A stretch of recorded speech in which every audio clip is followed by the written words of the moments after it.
పోయిన మంగళవారం Bible study మొదలుకొని ఈ వారం వరకు ఆయన తోడు కాపుదల మనతో కూడా ఉంచి ఈ భయంకరమైనటువంటి ఎండ వేడిని తట్టుకొని సజీవ లెక్కలో మన నుంచి ఆయన పాద సన్నిధికి నడిపించిన జీవం కలిగిన దేవునికి మహిమ కలుగును గాక. మరొకసారి చెప్తాం, ప్రేరణ హల్లెలూయా. చూడండి, యెషయా గ్రంథం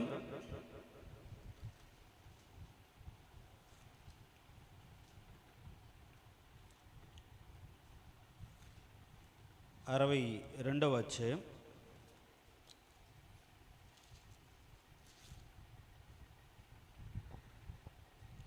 4వ వచనం ఒకసారి మరొకసారి చదువుదాం.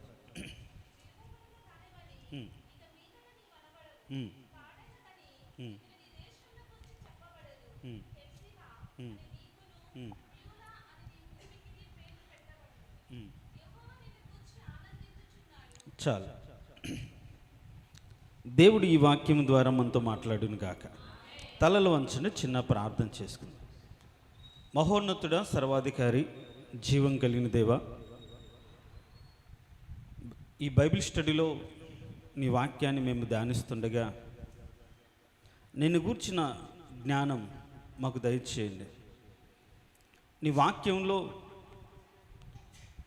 మేము నేర్చుకోవడానికి, మేము అర్థం చేసుకోవడానికి కావలసినటువంటి సత్యములను మేము గ్రహించి నిన్ను మాకు తెలిసినట్లుగా కాకుండా వాక్యంలో ఎలా అర్థం చేసుకోవాలో ఆ విధంగా మేము మిమ్మల్ని అర్థం చేసుకొని ఆ రీతిగా మా విశ్వాస జీవితాన్ని కొనసాగించినట్లుగా ప్రత్యక్షత కలిగిన మనసు మా అందరికి దయచేసి వాక్య సత్యాన్ని ఎరిగి ఆ సత్యంలో నిలిచి ఆ మార్గంలో నడవగలిగినటువంటి ఒక శ్రేష్టమైనటువంటి తీర్మానపు భక్తి ప్రతి ఒక్కరిలో రగిలించమని కోరుకుంటూ ఈ వాక్యం ద్వారా మాతో మాట్లాడి మమ్మల్ని బలపరిచి ఆశీర్వదించమని యేసయ్య అతి శ్రేష్టమైన దివ్యగణ నామమును అడిగి వేడుకొంచున్నాము తండ్రి, ఆమేన్. దీనికి స్తోత్రం, హల్లెలూయా.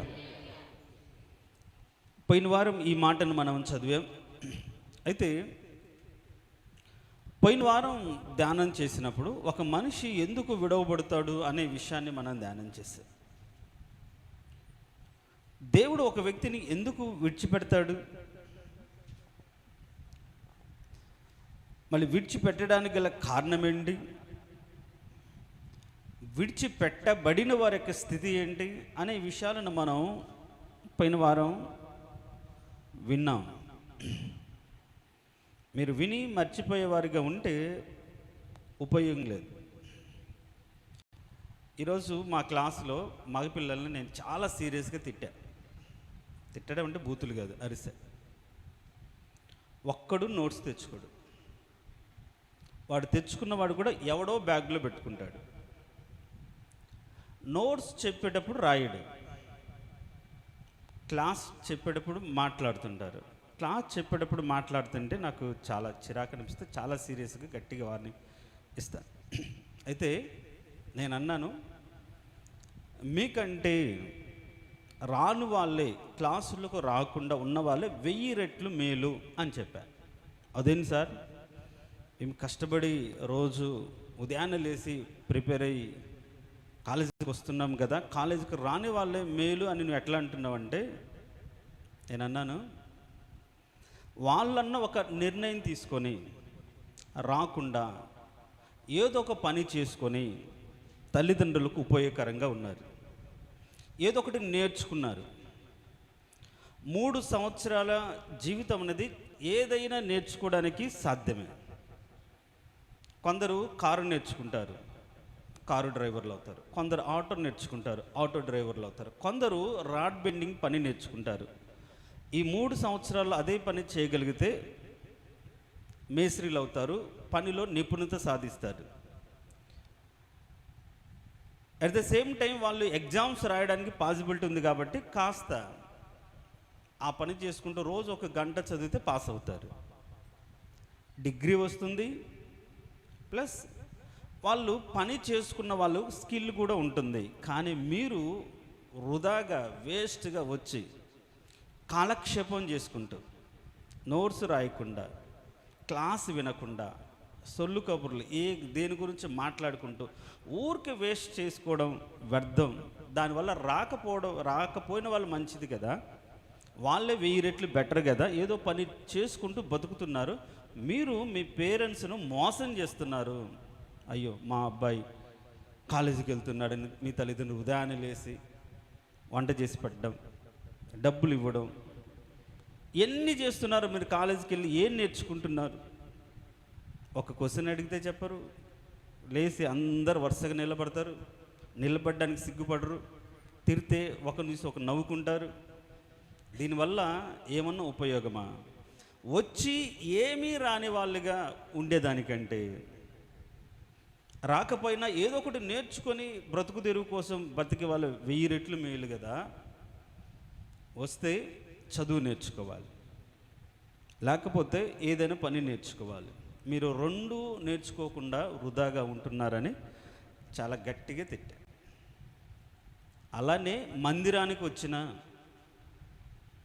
వాక్యం నేర్చుకోవాలి, అర్థం చేసుకోవాలి, అన్వయించుకోవాలి. అలా మనం అర్థం చేసుకోకుండా, అన్వయించుకోకుండా ఊరిక బతుకుతున్నామా, విన్నామా, వెళ్ళామా, విన్నంతసేపు ప్రేరేపించబడ్డామా, ఇలా ఉండాలని అనుకున్నామా, తర్వాత అన్నీ మర్చిపోయామా? ఇలా భక్తి చేసామనుకోండి, అది వ్యర్థమైన భక్తి. విన్నదాన్ని అనుసరించకుండా, విన్నదాన్ని ఆచరించకుండా చేసే భక్తి వ్యర్థం. నేను ఈరోజు ఒక బుక్ చదువుతూ, ఆ బుక్లో ఒక కాపరిగా నువ్వు చెప్తున్నది ఏదో అది నువ్వు చేయకపోతే, నువ్వు ఇలా చేయకపోతే నువ్వు నరకానికి వెళ్తావు, ఇలా చేయకపోతే నీకు శిక్ష వస్తుందని నువ్వు విశ్వాసాలకు చెప్పి నువ్వు చేయకుండా నువ్వు అదే తప్పుదం చేస్తే నువ్వు మాత్రం ఇంతకంటే నరకానికి ఇంకా ఘోరమైన శిక్ష అనుభవిస్తావు కదా. నిజమే, ప్రకటించే వాళ్ళు కావచ్చు, ప్రసంగించే వాళ్ళు కావచ్చు, ప్రార్థించే వాళ్ళు కావచ్చు, ఎవరైనా సరే వాళ్ళు చెప్పేది ఎదుటి వాళ్ళకి మాత్రమే చేయడానికి కాదు అనే భ్రమలో ఉండకూడదు. వాళ్ళు చేయాలి, చేస్తూ ఉండాలి, చేసేదే చెప్పాలి. కాబట్టి మనం ఎదుటి వారికి ఎవరికైనా చెప్పినప్పుడు అది మనం చెయ్యని వారిగా వారి కంట కనబడితే, పోమ్మా పెద్ద చెప్పావు, నువ్వు సరిగ్గా ఉంటే చాలు అన్నట్లుగా మనతో మాట్లాడతారు. కాబట్టి ఈ రోజుల్లో చిన్న పిల్లలు సైతం ప్రశ్నిస్తారు. ఎప్పుడైనా సరే మా ఆవిడ దగ్గర కూర్చొని టీవీ చూస్తుంటే చాలు మా బ్లెస్ వచ్చి, నువ్వు పాస్టరు కదా టీవీ చూడకూడదు కదా అంటాడు. అడిగండి, వెంటనే అది ఎట్లా ఉంటుందంటే కత్తితో పొడిచినట్టు అనిపిస్తుంది. అంటే వాడికి ఏమర్థమవుతుంది, ఓహో పాస్టర్లు అయినా టీవీ చూడవచ్చు, ఏదోలా నా ఊరికి అట్లా కాసేపు కూర్చున్నాడు మీ డాడీ అన్నా సరే ఒప్పుకోడు, చూడకూడదు కదా అంటాడు. ఇప్పుడు నేను చూస్తూ, అరే నువ్వు చూడకూడదు అంటే వింటాడా? వినడు. నువ్వు చూసినప్పుడు లేదా అని అంటారు. ఈ రోజుల్లో పిల్లలను మనం ప్రశ్నించడానికి లేదు, ఖచ్చితంగా వాళ్ళు ఎదిరించి ఖచ్చితంగా మాట్లాడే తత్వం పిల్లల్లో ఉంది. అలాంటప్పుడు ఎంత జాగ్రత్తగా మన ప్రవర్తన మన పిల్లల ఎదుట, మన ప్రవర్తన మన సంఘం ఎదుట, మన ప్రవర్తన తోటి వారి ఎదుట ఎంత జాగ్రత్తగా కాపాడుకోవాలి. ఒకవేళ మొహమాటానికి నీతో మాట్లాడకపోవచ్చు, నువ్వు ఏదన్నా అనుకుంటావో నీతో చెప్పకపోవచ్చు, కానీ నీ గురించి చెడుగా, నీ గురించి వేరేగా ఎవరి దగ్గరైనా ఎవరైనా మాట్లాడతారు. ఎదుటి వారికి నువ్వు అలాంటి దానివి ఇలాంటి వాడవని ఎవరు చెప్పరు, కానీ చెప్తారు పక్క వాళ్ళ. కాబట్టి మన గురించి పక్కన చెప్పిన మంచే చెప్పే స్థితిలో మ్యాక్సిమం మనం ఉండాలి. దేవునికి స్తోత్రం, హల్లెలూయా. మన గురించి వాళ్ళు ఏదైనా ఎదుటి వారికి చెప్తే 99% మంచే చెప్పే విధంగా మనం ఉంటే, అందుకని పరపక్షమందున్నవాడు కూడా మనల్ని చూసి చెడ్డ మాట పలకకూడని విధంగా మన సాక్ష్యాన్ని కాపాడుకోవాలి, కాపాడుకోవాలి. కాబట్టి వాక్యం విని వచ్చామా వెళ్ళామా అని అటెండెన్స్ వేయించుకున్నామా అంటే, రేపు దేవుడు కూడా ప్రతి సంవత్సరం, ప్రతి వారం, ప్రతి నెల వచ్చామంటే ఏం లాభం అంటాడు. కాబట్టి జాగ్రత్త వినండి, దాని ప్రకారంగా బ్రతకడానికి అలవాటు చేసుకోవాలి. దేవునికి స్తోత్రం, హల్లెలూయా. చెప్దాం ప్రేయర్, హల్లెలూయా. పోయిన వారంలో విడవబడడానికి గల కారణం ఏంటి అంటే, ఆయన మనల్ని మార్గంలో నడిపిస్తున్నప్పుడు మనమే తప్పుకోవడం, మనమే లోబడకపోవడం. దేవుడు వదిలిపెట్టేస్తాడు. దేవుడు ఒక వ్యక్తిని వదిలిపెట్టేస్తే ఆ స్థితి చాలా దారుణంగా ఉంటుంది. పోయిన వారంలో నేను చెప్పాను, ఒక అమ్మాయి ఇష్టంతోనో ఏ విధంగానో ప్రెగ్నెంట్ అయింది. తర్వాత కనిన తర్వాత ఆ పిల్లని తీసి చెత్త కుప్పలో ముళ్ళ కంపలో ఇసిరి పడేసి, ఇప్పుడు ఆ పసి పాప లేకుంటే ఆ పసి బిడ్డ తను రక్షించుకోలేని స్థితిలో, కాపాడుకోని స్థితిలో, ఎవరికి చెప్పుకోలేని స్థితిలో విడవబడిన ఆ స్థితి ఎంత దారుణంగా ఉంటుంది. కుక్కలు వచ్చి పీకి కొరుకుతున్నప్పుడు వేసే వేదన, ఆక్రందన ఎవ్వరూ వినలేని స్థితిలో, పోనీ దగ్గరలో ఉంటే సరే చిన్నపిల్లలు అరుపు వినిపిస్తుంది, ఎవరైనా వచ్చి చూసి కుక్కలను పారదొరలి ఒకవేళ అక్కుని చేర్చుకుని అనాథాశ్రమంలో ఇచ్చిన సందర్భాలు మనం చూస్తాం. కానీ ఎవ్వరూ లేని నిర్మానుష్యమైన ప్రదేశంలో ఇసిరి పడేస్తే ఆ విడవబడిన స్థితి ఎంత దారుణంగా ఉంటుందో మనం ఊహించుకుంటే చాలా బాధేస్తుంది. మన జీవితంలో కూడా మనం అలాంటి నిర్మానుష్యమైన ప్రదేశంలో విడవబడకుండానే మనుషుల మధ్యలోనే విడవబడుతుంది. మన కుటుంబంలోనే మనమే ఎవరో అన్నట్టుగా బ్రతకాల్సి వస్తుంది. మన జీవితాల్లో అయినపోయిన వాళ్ళ మధ్య, బంధువుల మధ్య, రక్త సంబంధికుల మధ్య, సంఘస్థుల మధ్య మనమే విడవబడిన వారిగా, తృణీకరింపబడిన వారిగా, లేకుంటే మనల్ని ఎవ్వరు కూడా అర్థం చేసుకున్న వారిగా, మనం బ్రతుకుతున్న వారిగా చాలామంది విడవబడుతూ ఉంటారు. కానీ విడవబడిన పరిస్థితిలో ఒక వ్యక్తి దేవుడు సమకూర్చినప్పుడు, దేవుడు అవకాశం ఇచ్చినప్పుడు, ఆ వ్యక్తి తన స్థితిని, పాపస్థితిని, తన యొక్క బ్రతుకును అర్థం చేసుకుని, నేను ఎందుకు విడవబడ్డా, నా స్థితికి ఎందుకు కలిగింది, నేను ఈ తప్పిదాన్ని చేసిన దాన్ని బట్టే కదా, ఇలా ప్రవర్తించిన దాన్ని బట్టే కదా ఇలా జరిగిందని చేసిన దాన్ని బట్టి పశ్చాత్తాపపడి ఆ పాపం మళ్ళా చేయకుండా జాగ్రత్త పడి దేవుని దగ్గరికి వస్తే ఆయన మాత్రం అలాంటి వారి విషయంలో అంటాడు, ఇక మీదట నువ్వు ఎన్నడూ కూడా విడవబడవు అంటాడు. దేవునికి స్తోత్రం, హల్లెలూయా. అలా విడవబడిన వారిని కూడా సమకూర్చిన దేవుడు అని పోయిన వారం చదువుకున్నాం ఎజ్కేలు గ్రంథంలో. ఆయనే సమకూర్చి, ఆయనే మన యొక్క దోషక్రియలను తొలగించి మనం దేవునికి లోబడేటట్లుగా తన ఆత్మనుంచాడు అని పోయిన వారం చదువుకున్నాం, నేర్చుకున్నాం. ఎవరికి అంటే విడవబడిన వారిని సమకూర్చి, ఇక మీదట అలా విడవబడకుండా, ఇక మీదట అలా తప్పిపోకుండా, ఇక మీదట అలా దేవునికి దూరం కాకుండా, దేవుని అర్థం చేసుకుని దేవుని సత్యాన్ని ఎరిగి బ్రతుకున్నట్లుగా దేవుడు తన ఆత్మతో ముద్రించి దేవునికి లోబడేవారుగా చేసుకుని, అలా ఆత్మచేత ముద్రించబడిన వారి ద్వారా దేవుడు తను మహిమపరచుకోవడానికి అలా సమకూర్చాడని మనం చెప్పుకున్నాం. దేవునికి స్తోత్రం, హల్లెలూయా. అలా చెప్పుకుంటూ అలా విడవబడిన వారిని ఎవరిని దేవుడు సమకూర్చాడు, ఏ విధంగా వారిని ఇష్టమైన వారికి మార్చుకున్నాడు అనే మాటను వచ్చే వారం ధ్యానం చేద్దామని చెప్పాం. ఈ వారం అదే మాటను మనం ధ్యానం చేస్తూ ఒక మాట మరొకసారి మనం చదివినటువంటి మూల వాక్యాన్ని చదువుదాం. యెషయా గ్రంథం, విడవబడిన దానవని ఇక మీదట నీవనబడవు. చాలు అంటే ఇప్పటి వరకు ఏమనబడ్డావు చెప్పండి, దాని అర్థం ఏంటి? ఇప్పటి వరకు నువ్వు విడవబడ్డావు. అది మనుషులు, మీ వాళ్ళు, రక్త సంబంధికులు, బంధుమిత్రులు ఎవరైనా సరే నువ్వు విడవబడ్డావు. కానీ ఇప్పుడు చెప్తున్న మాట ఏంటంటే ఇక మీదట నీవు అనబడవు. మీరు కానీ 49వ అధ్యాయం, యెషయా గ్రంథం 49వ అధ్యాయం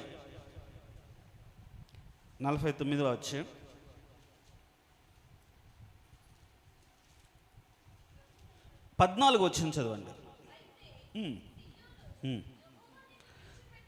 అయితే సియోను ఏమనుకుంటుంది? యెహోవా నిన్ను కాదు, యెహోవా నన్ను విడిచిపెట్టి ఉన్నాడు, ప్రభువు నన్ను మరిచి ఉన్నాడని అనుకోనొచ్చున్నది. ఇది మనుష్యుని యొక్క ఉద్దేశం.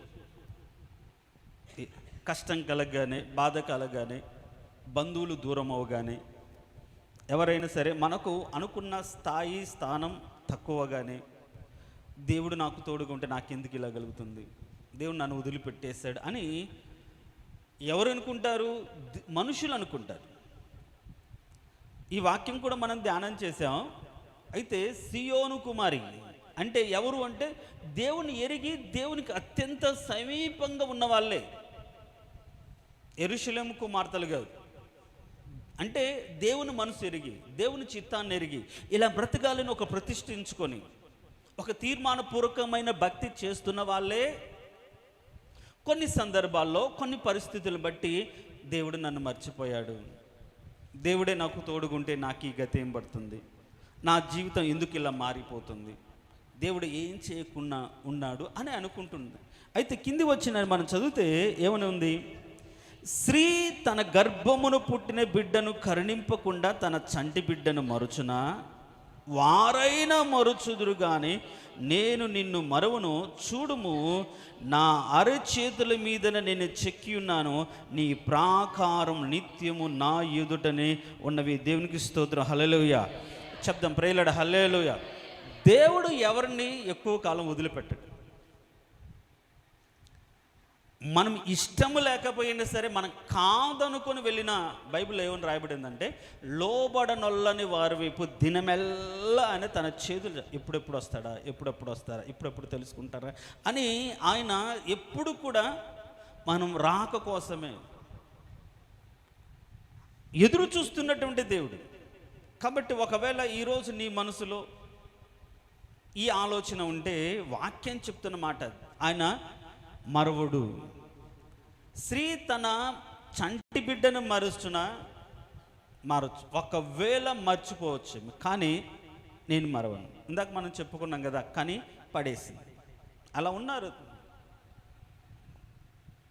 నేను వాళ్ళ గురించి చెప్పాల్సిన అవసరం లేదు. అట్లాంటి సమాజం, అట్లాంటి ప్రేమ అనురాగాలు మర్చిపోయి కర్కశత్వం పెరిగిపోయినటువంటి రోజులు, స్వార్థం పేరుకుపోయినటువంటి రోజులు. ఒక తల్లి అన్నది, అమ్మ నీకు పాలు ఉన్నాయి కదా, ఎందుకు పాలు ఇవ్వు అంటే, పాలు ఇస్తే అంటే ఆ బాడీ షేప్ మారిపోయిద్దంట. ఇప్పుడు ఆమె పెళ్ళైనా కూడా పెళ్ళి కానీ ఆమెలాగా కనిపించాలా? పుట్టిన బిడ్డకు పాలు లేనటువంటి దారుణమైన మెంటాలిటీ. ఎంత దారుణం అండి అది. ఒక భాగ్యం. పిల్లలకు పాలు ఇవ్వడం అనేది ఒక భాగ్యం.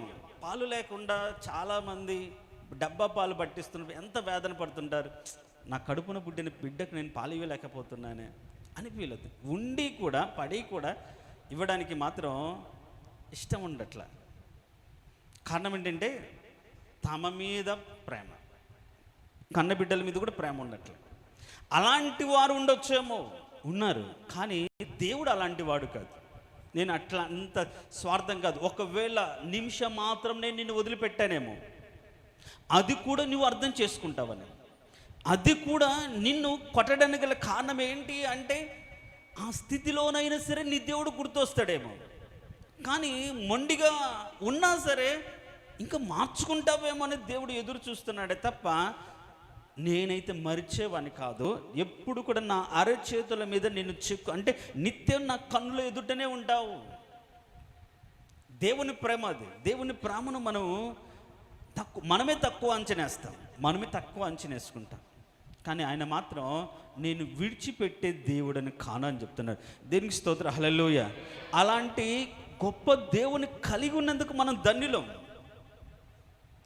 మన వాళ్ళు మనల్ని విడిచిపెట్టవచ్చు, మనం తృణీకరించవచ్చు, కానీ నేను నిన్ను తృణీకరించను. ఒకవేళ విడిచిపెట్టినట్టు నీకు అనిపించినా అది నిమిషం మాత్రమే, కానీ శాశ్వత కాలం నేను కృప చూపేవాడిని, ప్రేమ చూపించేవాడిని. అందుకని ఆయన కోపము నిమిషం మాత్రం ఉండును అని ఉంది. కానీ ఆయన దయ ఎట్లుంటుంది? ఆయుష్ కాలం అంతా ఉంటుంది. ఒక నిమిషం ఉంటుంది, కానీ ఆయన దయ, ఆయన కృప మాత్రం మన ఆయుష్ కాలం అంతా ఉంటుంది. అంటే నువ్వు ఆ నిమిషం తట్టుకోగలిగి, ఆ నిమిషం అర్థం చేసుకోగలిగి, ఆ నిమిషం దేవునికి లోపడగలిగితే చాలు. అంటే ఒక్క నిమిషం కూడా మనం లోబడలేక, ఒక్క నిమిషం కూడా తట్టుకోలేక, ఒక్క నిమిషం కూడా దేవుని అర్థం చేసుకోలేకుండా ఏదైనా సరే మనం నచ్చినట్టుగా బ్రతకాలనే తత్వంతో ఉన్నాం. కాబట్టి చాలామంది దేవుని ప్రేమను అర్థం చేసుకోకుండా దూరం అయిపోతున్నారు. కాబట్టి మొట్టమొదటిగా ఆయన విడిచిపెట్టే దేవుడు కాదు. ఒకవేళ విడిచిపెట్టినది క్షణం మాత్రమే ఉంటుంది. ఆయన మళ్ళీ విడిచిపెట్టకుండా అందరినీ కూడా సమకూర్చే దేవుడు. అలా ఇశ్రాయేల్ ప్రజలు కూడా సమకూర్చబడిన తర్వాత, తిరిగి తన యొద్దకు చేర్చబడిన తర్వాత వారికి ఇచ్చినటువంటి వాగ్దానం ఏంటి అంటే, విడవబడిన దానవని. ఇప్పటి వరకు నువ్వు అనబడ్డావు, నిన్ను నీ వాళ్ళు వదిలిపెట్టారు, వీళ్ళు వదిలిపెట్టారు, పరిస్థితులు నిన్ను ఇలా చేసే, కానీ ఇక మీదట నీవు అనబడవు. అయితే ఏమనబడతావు అంటే దాని కింది వచ్చినావు. ఎప్సీబా అని నీకును అనరా. ఎప్సీబా అంటే ఏంటి? ఇష్టురాలు. దేవునికి స్తోత్రం, హల్లెలూయా. విడవబడిన వాళ్ళు ఎవరికి ఇష్టం ఉండరు, కానీ దేవుడు ఏమంటున్నాడంటే వాళ్ళ పట్ల ఒక ప్రత్యేకమైన సంకల్పం బట్టి అని అంటున్నాడు, మీరు నాకు ఇష్టమైనటువంటి వాళ్ళు. అంటే ఒక మాట, ఎవరైతే మనుషులు, బంధువులు, స్నేహితులు, పరిస్థితులు మనల్ని విడిచిపెట్టిన, అలా విడవబడిన వాళ్ళందరూ కూడా దేవునికి ఇష్టమైన వాళ్ళే. దేవునికి స్తోత్రం, హల్లెలూయా. ఏంటంట అలా విడవబడిన వారు. ఇక్కడ ఇప్పటి వరకు ఈమె స్థితి విడవబడినట్లుగానే ఉంది. దేవుడు వదిలేశాడు, దేశం వదిలిపెట్టుకున్నారు, పరిస్థితులు, వాళ్ళ బంధువులు అందరిని వదిలిపెట్టి ఎక్కడో బతకాల్సి వచ్చింది. ఇక మీదట నీవు అలా అనబడవు. అయితే ఏమనబడతావు అంటే హెప్సీబా అని నీకు. అంటే హెప్సీబా అంటే ఏంటి? ఇష్టురాలు, దేవునికి ఇష్టం. అంటే విడవబడినటువంటి వాళ్ళు దేవునికి ఇష్టం. బాగా గమనించు, విడవబడినటువంటి వాళ్ళు దేవునికి ఇష్టం. అలాంటి వారిని దేవుడు ఒక ప్రత్యేకమైన జనాంగంగా, ఒక ప్రత్యేకమైనటువంటి వ్యక్తులుగా దేవుడు మారుస్తాడు. దేవునికి స్తోత్రం, హల్లెలూయా. చెప్దాం, ప్రైజ్ లార్డ్, హల్లెలూయా.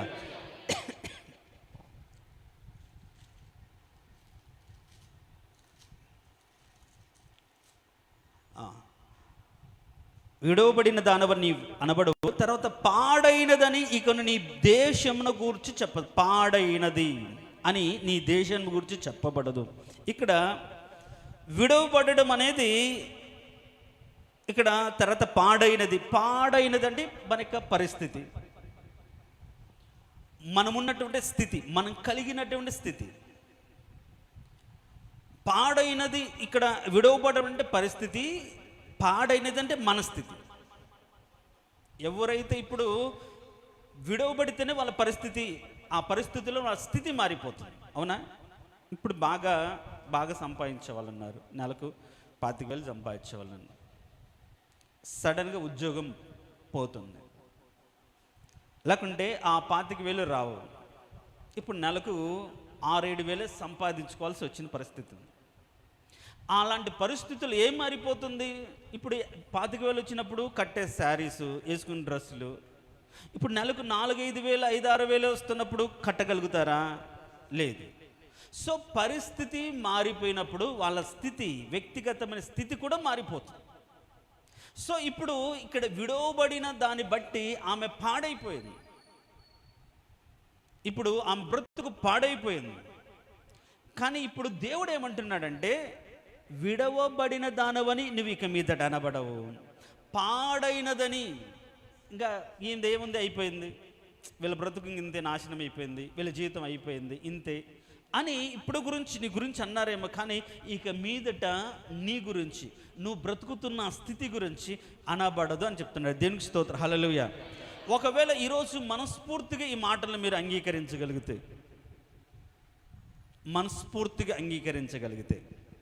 దేవుడు నన్ను అలా మార్చగలుగుతాడని నువ్వు నమ్మగలిగితే, దేవుడు ఖచ్చితంగా నీ జీవితంలో దానిని చేస్తాడు. దేవునికి స్తోత్రం, హల్లెలూయా. నీవు కానీ దేవుడు నా స్థితిని మార్చగలుగుతాడని నమ్మగలిగితే, దేవుడు మనతో ఆ వాక్యము ద్వారా ప్రవచనాత్మకంగా నేను చెప్తున్న మాట ఏంటంటే, ఖచ్చితంగా ఇక మీదట నీవు విడవబడిన దానవని కానీ, పాడైన దానవనివి కానీ నువ్వు అనబడవు, దేవునికి ఇష్టమైన దానివిగా అనబడతావు. దేనికి స్తోత్రం. హల్లెలూయా చెప్దాం. ప్రేలుడ హల్లెలూయా.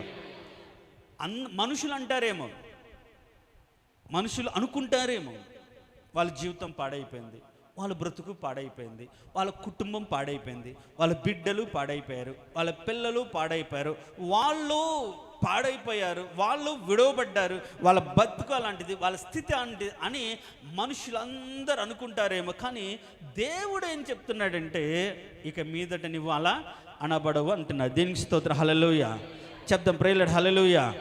మన హృదయంలో నేను కూడా అలా అనబడని మీరు అనుకోగలిగితే, దేవుడు నన్ను విడిచిపెట్టడు అని అనుకోగలిగితే, ఖచ్చితంగా దేవుడు నిన్ను విడిచిపెట్టకుండా తనకిష్టమైన వారిగా దేవుడు మిమ్మల్ని మార్చుకుంటాడు. దేవునికి స్తోత్రం. హల్లెలూయా చెప్దాం. Praise lord. హల్లెలూయా. సో అలా విడవబడి పాడైపోయిన వారిని దేవుడు సమకూర్చుకుని వారి పట్ల ఒక ప్రత్యేకమైనటువంటి ఆలోచన, ఒక ప్రత్యేకమైన ఉద్దేశం ఉన్నట్లుగా మనం చూస్తాం. వారిని తనకు ఇష్టమైన వారిగా మార్చుకున్నట్టుగా మనం చూస్తాం. దేవునికి స్తోత్రం. హల్లెలూయా. హల్లెలూయా. అలా మార్చుకున్న వారిని కానీ మనం గమనిస్తే చూడండి, ఆదికాండం 16వ అధ్యాయం. ఆదికాండం 16వ అధ్యాయం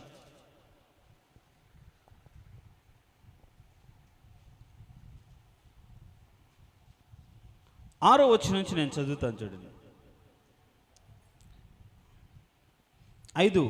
అప్పుడు శారయి, నా ఉసురు నీకు తగులును, నేనే నా దాసుని నీ కౌగిటి ఇచ్చిన తర్వాత తాను గర్భవతినని తెలుసుకున్నప్పుడు నేను దాని దృష్టికి నీచమైన దానినైతిని, నాకును నీకును యెహోవా న్యాయం తీర్చునుగాక అని అబ్రహాముతో అనెను. అందుకు అబ్రహాం ఏమన్నాడు, ఇదిగో నీ దాసి నీ చేతిలో ఉన్నది, నీ మనసు నచ్చినట్లు, సరే నీ మనసు వచ్చినట్లు దాన్ని చేయమని శారాతో చెప్పాను, శారాయితో చెప్పాను. శారాయి దాన్ని శ్రమ పెట్టినందున ఆమె యొద్ద నుండి అది పారిపోగా అని చదువుతాం. చూడండి, ఇక్కడ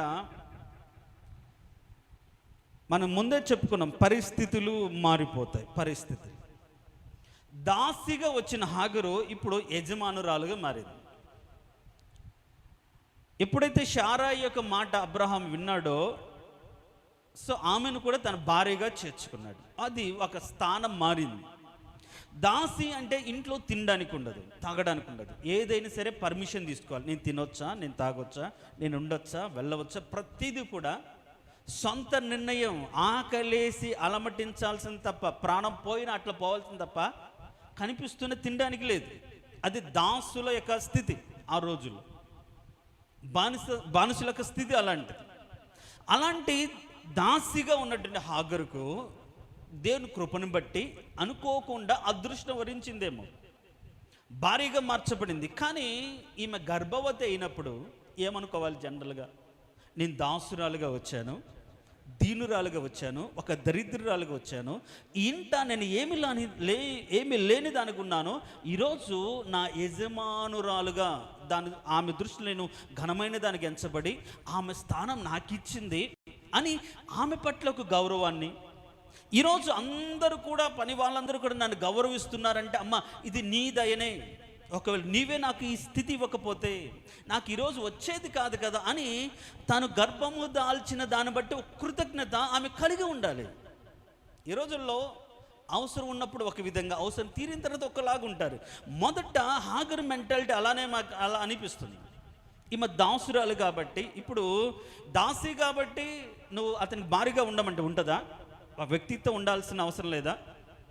ఉంటుంది కదా. స్త్రీలకు లేకుంటే ఎవరికైనా సరే ఒక వ్యక్తిత్వం ఉంటుంది. నువ్వు పొమ్మంటే పో, ఆఫ్ కోర్స్ ఆమె స్థితి అలాంటిదే. కానీ ఖండించలేకపోయింది, ఒప్పుకున్నది. ఇప్పుడు ఆ స్థితిలో తన బ్రతుకు ఎలాంటిదో, ఎలాంటి కండిషన్లో ఒప్పుకున్నదో, కానీ ఇప్పుడు ఆమె గణపరచబడడానికి ఆ స్థితి కారణమైంది. ఈ స్థితిలో ఎవరు కృతజ్ఞురాలై ఉండాలి? శారాయికి థ్యాంక్స్ చెప్పాలి. అమ్మ నేను దాసురాలని, నీ స్థానం నాకు ఇచ్చావు. నా గర్భంలో మన వంశం లేకుంటే మనం ఏదో వాగ్దానం చేశాడు దేవుడు, మరి అది ఏం చిత్తమో, కానీ నేను గర్భవతిగా మార్చబడ్డాను, ఇది నీ దయనే అనేటువంటి ఆలోచన లేకపోగా ఏం చేసింది ఈమె? తన యజమానురాలు ఈమె దృష్టికి ఏమైంది? నీచురాలు కనిపించింది. నీకేం యజమానురాలు అయితే ఏమి, నువ్వేమి, నీకు కడుపు వచ్చిందా, నీకు పిల్లలున్నారా అన్నట్టుగా చూడడం మనకు అర్థమైపోతుంది కదా. ఒక వ్యక్తి తృణీకరించడం అంటే అనాల్సిన అవసరం లేదు కదా, పైకి కిందకు చూస్తే చాలు. వాళ్ళ ముఖ కవిర్లకిల్లో ఉన్నాయి, వాళ్ళు మన పట్ల ప్రేమతో ఉన్నారా లేకుంటే మన పట్ల కాస్త ఏ విధంగా ఉన్నారో మనకు అర్థమైపోతుంది. అది మాట్లాడాల్సిన అవసరం లేదు. వాళ్ళ పక్కకు రాగానే వాళ్ళ యొక్క బాడీ లాంగ్వేజ్ అర్థమైపోతుంది. అలానే ఇప్పుడు షారాయి విషయంలో కూడా హాగర్ యొక్క మనస్తత్వం మారిపోయింది. ఆ రోజు ఆమె ఒక గణపరచబడిన స్థితిలోకి రావడానికి ఆమె కారణమని మర్చిపోయి నీచురాలుగా చూసిన దాన్ని బట్టి ఇప్పుడు యజమానురాలు కాబట్టి, అధికారం ఉంది కాబట్టి ఊరుకుంటుందా? ఊరుకోదు కదా. బాధపడింది, ఓర్చుకున్నది, చూసింది, ఇంకా తట్టుకోలేక ఇదిగో నేనే కదా ఈ స్థితి ఆమె కల్పించింది. ఇప్పుడు నీకు భారీగా చేసిన దాన్ని బట్టే కదా ఈరోజు ఆమె గర్భవతిగా మార్చబడింది. నాకు లేనిది ఆమె కలిగింది. అయితే చూడు నన్ను ఇట్లా మాట్లాడుతుందంటే అబ్రాహాము ఏమన్నాడంటే నేనేం చేయలేను, నీ ఇష్టం. అప్పుడు అబ్రాహాం చేతులు ఎత్తేయంగానే ఏం చేసింది? శ్రమ పెట్టింది, బాధ పెట్టింది. ఎప్పుడైతే బాధ పెట్టిందో ఆమె ఎదుట ఉండలేని స్థితి వచ్చింది. అంటే అణిగి ఉండింటే, మర్యాదగా ఉండింటే, ఇది భాగ్యం అనుకొని ఉంటే, దాసురాలికి ఒక యజమాను భార్యతో సమాన హోదా కలిగిందనే ఆలోచనతో కలిగి ఉండింటే ఒకవేళ బాగుండేది. కానీ మనకు స్థాయి పెరగగానే ఏమవుతుంది? గర్వం వచ్చేస్తుంది. వాళ్ళు ఎదుటి వాళ్ళు ఎలాంటి వాళ్ళైనా సరే తూలనాడుతాం. మన మాటలు కావచ్చు, ఏదైనా సరే. లేని దాన్ని బట్టి మనం వాళ్ళని ఇష్టానుసారంగా మాట్లాడతాం. మనకు కలిగిన దాన్ని బట్టి వాళ్ళను లేని వారిని ఏదంటే అది మాట్లాడతాం. అట్లని మాట్లాడిందేమో బాధ కలిగింది. ఈమె ఏమి కలిగిన ఈమె దాసురాలే కదా, దాసే కదా. ఈమెను ఏం చేసిన ఎవరు అడిగే వాళ్ళు ఉన్నారా? లేరు కదా. కాబట్టి ఇష్టానుసారంగా బాధ పెట్టగానే ఈమె వెళ్ళిపోయింది. చూడండి, ఇప్పుడు వెళ్ళిపోయింది, ఇంకా ఉండలేక వెళ్ళిపోయింది.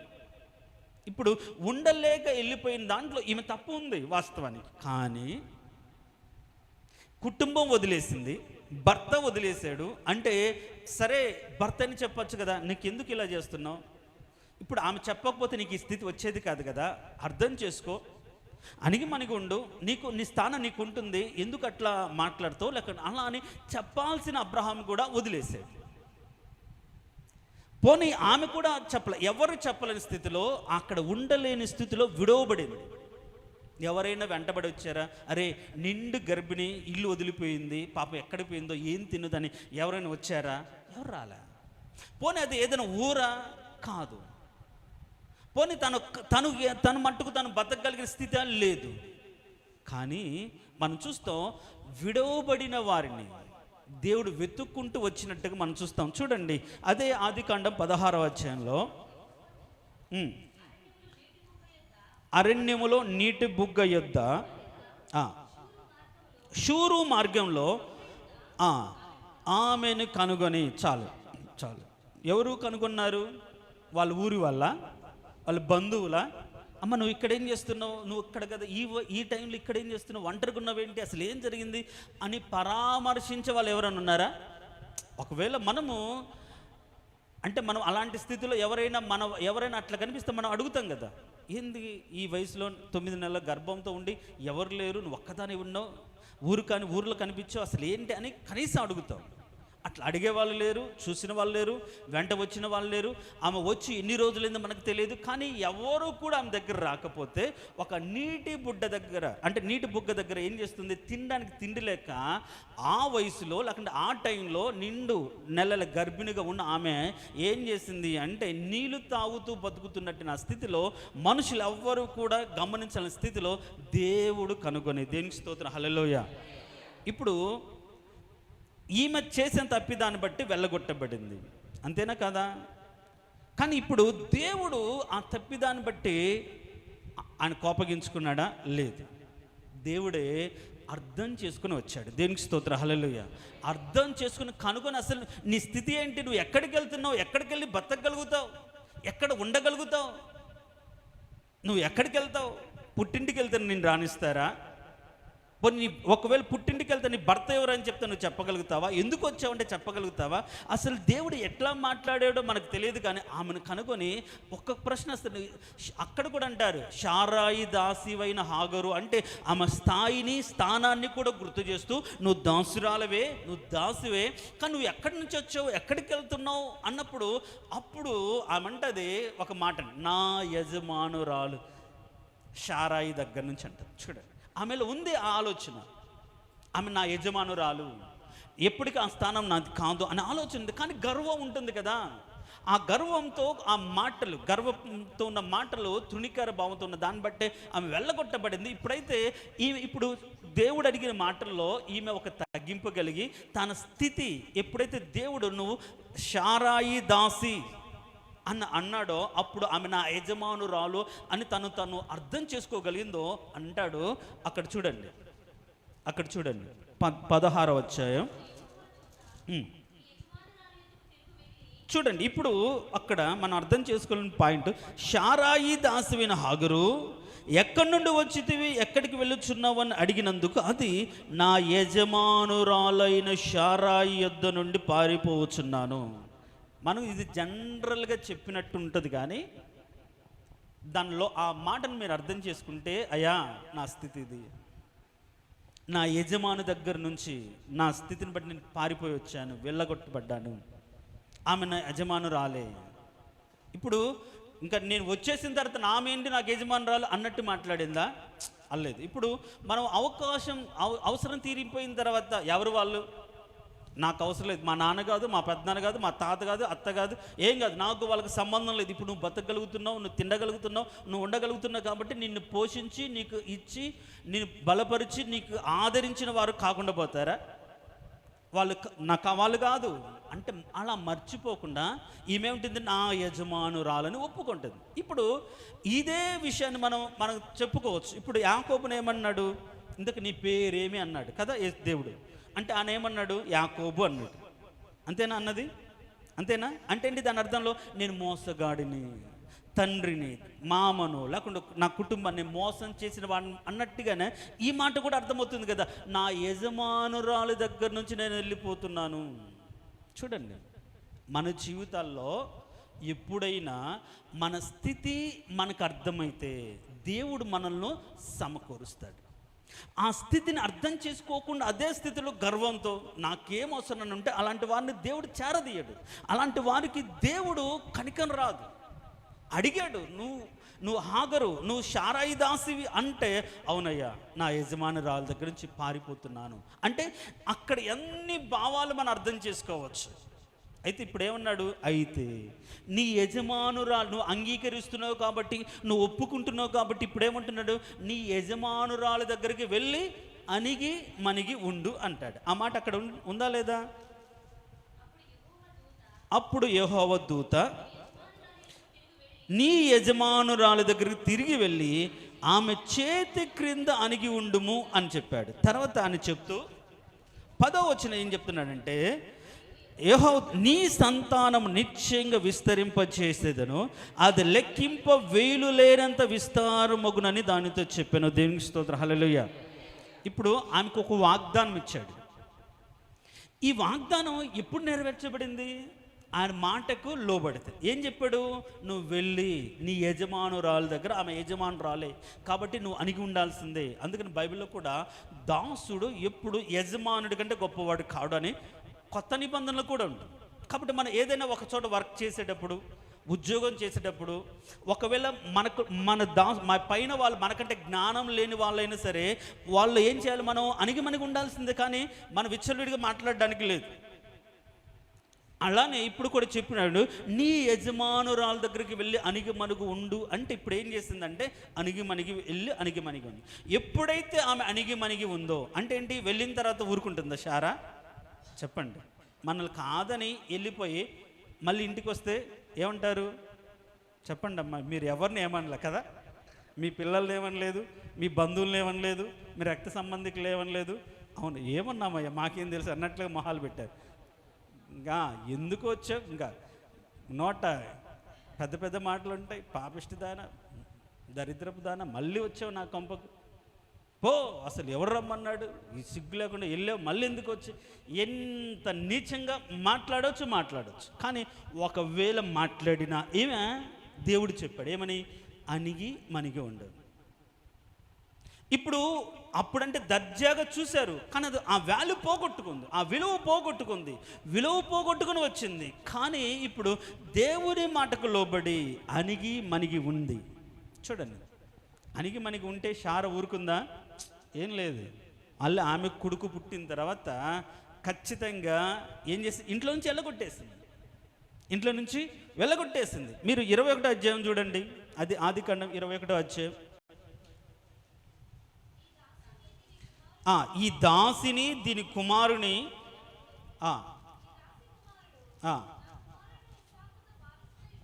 ఉండడు అన్నప్పుడు ఇప్పుడు అబ్రహాం ఏం చేయాలి? 14 వచనం చూడండి.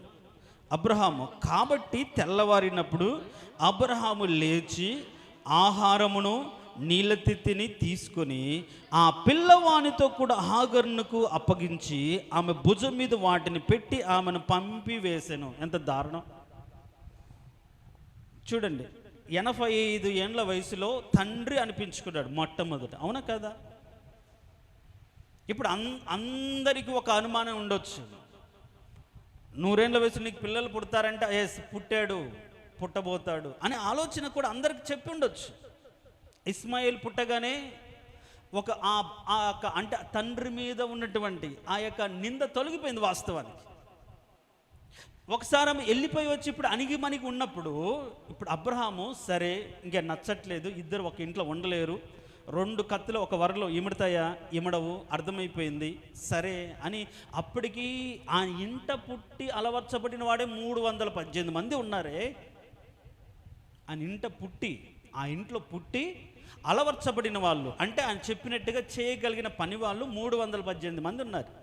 లోతు వెళ్ళిపోయినప్పుడు ఈయన ఆ 318 మంది వెళ్ళి పోరాడి తీసుకొచ్చాడు. అంటే అంత విస్తారమైన జనాంగం తన మధ్య ఉన్నప్పుడు కనీసం ఒక 10 మందినో 20 మంది ఇచ్చి, ఇదిగో ఈ చిన్న ఆమెకు నచ్చట్లేదయ్యా, మీరు ఈమెను తీసుకెళ్ళి పలానా చోట ఉండండి, మీకు కావాల్సిన అన్ని సమకూరుస్తానని ఎవరినైనా ఇచ్చి పంపాడా? ఏం లేదు. పోనీ ఏదైనా డబ్బు ఇచ్చి పంపాడా? ఏం లేదు. ఏదైనా ఆస్తి ఇచ్చాడా? లేదు. పోనీ ఏదైనా ఊర్లో ఉంచాడా? ఏం లేదు. ఒట్టి ఆహారాన్ని నీళ్ళ తీతిని ఇచ్చి పంపించేసాడు. అంటే ఇప్పుడు హాగరు జీవితాన్ని మనం గమనిస్తే ఒకసారి చేసిన తప్పిదాన్ని బట్టి ఇప్పుడు ప్రతి క్షణం ఈమె తృణీకరించబడుతుంది, ప్రతి విషయంలో విడవబడుతుంది. ఆమె స్థితి అలాంటి దాసి, అడిగే వాళ్ళు లేరు కాబట్టి ఏమి ఇవ్వకుండా ఒట్టి చేతులతో పంపించేసి ఆమె తరపున వకల్తా పుచ్చుకొని ఆమెకి అన్యాయం చేసేవేంటయ్యా, నీకు మొట్టమొదటి కుమారునిచ్చింది కదా, నీ నిందను తొలగించింది కదా, కనీసం ₹1 ఇవ్వండి, ₹100 ఇవ్వండి, ఈ డబ్బులు ఇవ్వండి అని ఆమె పక్షాన నిలబడి అడిగిన వాళ్ళు లేరు. కారణం చూడు ఎంత దారుణం. అంటే మనుషులు తృణీకరించారు, లేకుంటే తన స్వజనం తృణీకరించారు. ఎవరు కూడా అన్ని సంవత్సరాలు దాదాపుగా ఇస్మాయిలుకు 15 ఏళ్ళ వయసు వచ్చేంత వరకు కూడా అక్కడ ఉన్నారు కదా. ఈ 15 సంవత్సరాల్లో ఉన్నటువంటి అంటే స్నేహితులైన వాళ్ళు కావచ్చు, బంధువులుగా మార్చబడిన వాళ్ళు కావచ్చు, ఒకరినొకరు కలిసిపోయిన వాళ్ళు ఎవరు కూడా ఆమెతో కూడా రావడానికి, ఆమెను సపోర్ట్ చేయడానికి, ఆమె స్థితి గురించి మాట్లాడడానికి ఒకరూ రాలేదు. అదే కదా విడవబడిన స్థితి అంటే. అందరూ ఉండి కూడా ఒక్కరు కూడా మాట్లాడకపోతే విడవబడిన స్థితి. ఒట్టి నీళ్లను అంటే నీళ్ళ తిత్తిని ఆహారాన్ని ఇచ్చి పంపించేశాడు. ఎట్టా బతికిద్ది? ఎక్కడ బతికిద్ది?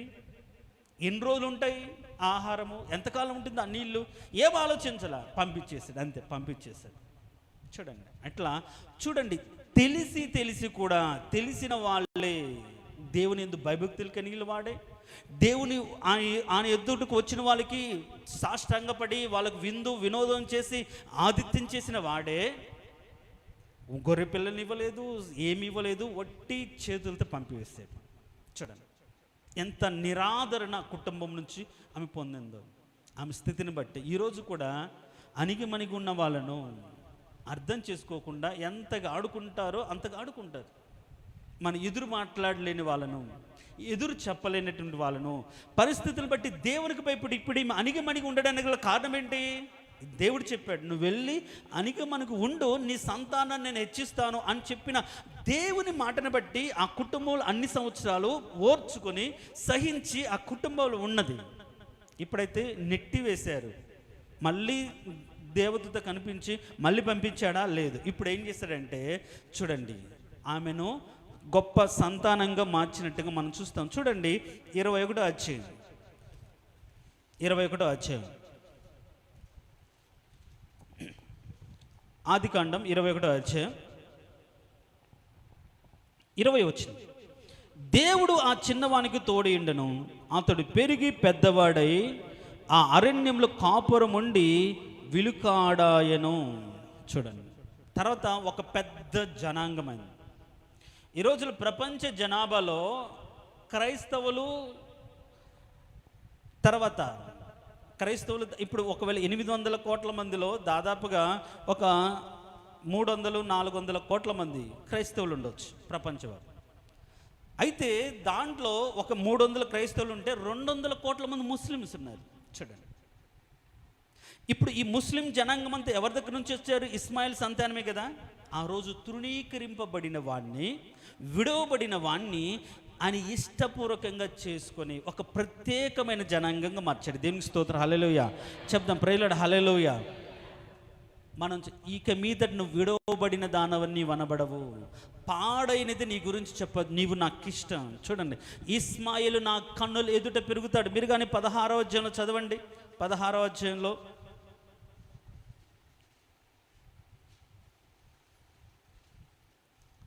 11వ వచనంలో, మరి యెహోవా దూత, ఇదిగో యెహోవా నీ మొరను వినను, నీ గర్భవతిపై నీ కుమారునికని అతనికి ఇస్మాయేలు అని పేరు పెట్టదువు. తర్వాత అతడు 12 జాతులకు రాజు అవుతాడని కూడా అబ్రహాము అడిగినప్పుడు చూడండి, అబ్రహాం అడుగుతాడు. ఈ 17వ అధ్యాయం, ఆదికాండం 17వ అధ్యాయం 18వ వచనం చదువు. అబ్రహాం ఏమంటున్నాడు?